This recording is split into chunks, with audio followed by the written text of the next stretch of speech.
Side of the vehicle, side of the vehicle. Good brake. Whoa! So side of the vehicle, he applied the brakes. That rider gave it more throttle without seeing what happened first.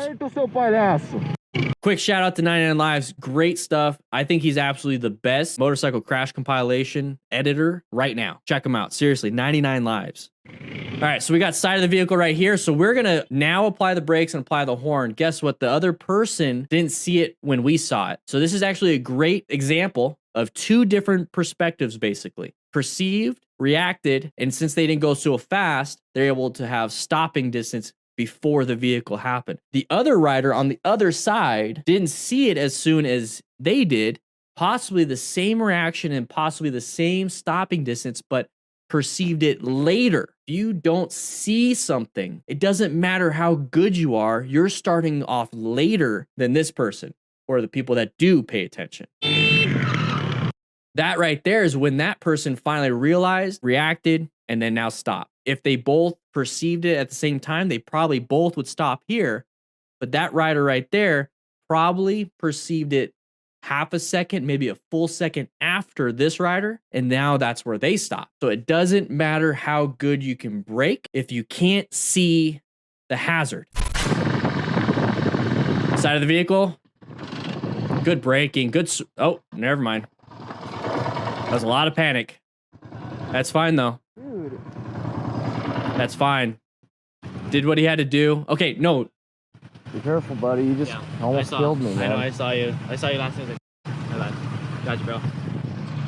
This is actually a very good video for multiple reasons, and I don't want to focus too much on all these reasons because I can talk way too much. On this one, I want to stick to 3 things that went right, went wrong in this video. So number 1, I want you to notice that we're going to an intersection and we have terrible line of sight to the left. So the one thing I feel like that went wrong is that we were not prepared. So what we could do to prevent that or to be more prepared is to go into orange stage, cover those brakes, and position ourselves a little bit more to the right so that we have a better line of sight to the left. Okay, that's one thing.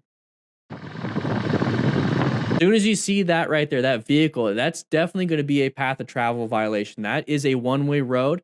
So he's probably going to make a left turn. As soon as we see this, since we're prepped and ready for that orange stage, we have our hands over the front brake and we have our hands on the clutch. Now we got to do the reaction of squeeze, squeeze, squeeze, squeeze, squeeze, squeeze, squeeze, squeeze to hopefully stop in time or slow down enough to allow this vehicle to go past and do what they were going to do. Okay. So that right there, I think we could do a little bit better on. Because this is what happens when we don't. Dude. So right here, what I would do is move out of the way, get out of the roadway, or just call it the end of the day. But this is a good example of what the other driver was thinking. We talk about that road rage. They don't want to hurt you. They don't want to hurt you. Be careful, buddy. You just almost killed me, man. I know, I saw you. I saw you last time. That's a great reaction, great interaction with a driver because they didn't want to hurt you. The thing is, we are still in the middle of the road. We got to get out of the road. Roads are just so dangerous for anybody that's not traveling on the road. Side of the vehicle. Oh, see, I didn't even realize that would have been the possibility. Very scary. What the I have to be there at a meeting right now, man. I'd be checking my back, checking my body. My bike is done. As much as I love my bike, Serious? I need to make sure I'm okay. Yes. Subscribe to 99 Lives. Great stuff. Great stuff. Oh. So we can line up right here. We can line up right here and then anywhere in between. Okay. So what I would do is line up where those lines are. Hopefully that is going to allow whoever is not paying attention behind me to find a bigger gap to swerve out of the way. Now in this situation, it doesn't matter what this guy did. He was going to get hit. And that's just a terrible spot. Terrible position to be in. So in that situation, what you want to do is make sure you check your body first. Your bike is your bike is your bike. That car is the car is the car. Check your body. All right, we're turning right. Watch out for this. There could be debris. That guy moved into our lane. Non-issue. What are you doing? Get off the train tracks. Get off the train tracks. There's 2 turn lanes. Ignorant. That's fine. All right, so we're going into the turn. Now, this is one of those scary things when we have, in a left turn and the double left turns and they're starting to do this. Okay, so they're going like this, double left turns. You're always scared of somebody doing this, or you're scared of somebody kind of cutting you off and you're like, oh, crap. And we're actually in a great position because we're staggered. And this is what I want to point out in this one. So, number one, we're staggered. Great. Stay staggered, because if they do go into our lane, we're not going to get hit. If we're side by side, it's a different story. So prevent yourself from being in that position by staying staggered.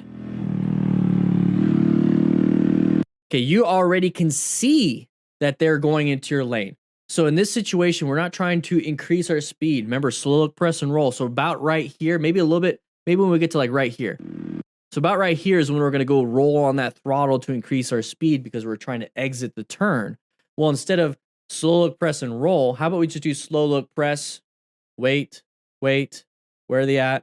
Where are they at? Right here, we don't need to roll on anything because we need to roll off to maintain our space cushion. So what he did, though, pulled in the clutch, rolled on a lot, removed power from the rear wheel with the clutch. RPMs are high, so we dumped the clutch. Woo! Possibility, never know, but it still removes power so that if we needed to swerve with some speed, we can't. So it kind of removes a lot of our escape options. But right here, we have a decent space cushion, and we do have a light coming up ahead. So there's that second hazard. Remember, we're focused on stuff 4 to 6 to 12 seconds ahead, not just what's in front of us. So we know we're going to have to roll off the throttle anyways. So let's go ahead and apply some brake pressure. What the are you doing? It's a fucking stop sign. You. He learned. All right, so we're side of the vehicle. Oh!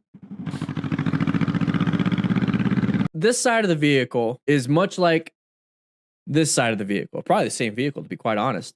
But this side of the vehicle didn't cause us to panic and brake. We saw it ahead of time.